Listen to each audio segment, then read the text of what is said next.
Finally Myra Khan ने शादी की डेट अनाउंस कर दी। पाकिस्तान फिल्म इंडस्ट्री की टैलेंटेड खूबसूरत अदाकारा मायरा खान, जिन्होंने एक से बढ़कर एक सुपरहिट ड्रामे, फिल्में, हमसफर, बोल सदके तुम्हारे, बिन रोए और सुपरस्टार उसके साथ, हम कहां के सच्चे थे और शहरेज़ाद जैसे न सिर्फ खूबसूरत ड्रामे और फिल्में फैंस के लिए बनाए, बल्कि जिस किरदार को निभाया उसको अपनी खूबसूरत अदाकारी से अमर कर दिया। मायरा सिर्फ एक अदाकारा ही नहीं, बल्कि साथ साथ वो एक कामयाब एंटरप्रेन्योर भी हैं और कामयाबी से अपना फैशन पोर्टल, क्लोथिंग ब्रांड और प्रोडक्शन हाउस भी चला रही। मायरा सिंगल पेरेंट हैं और इनका एक खूबसूरत बेटा है और इन्होंने इस जिम्मेदारी को भी बाखूबी अंजाम दिया।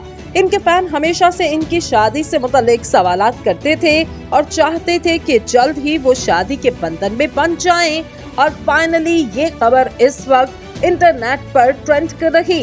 मायरा की शादी की डेट अनाउंस कर दी गई।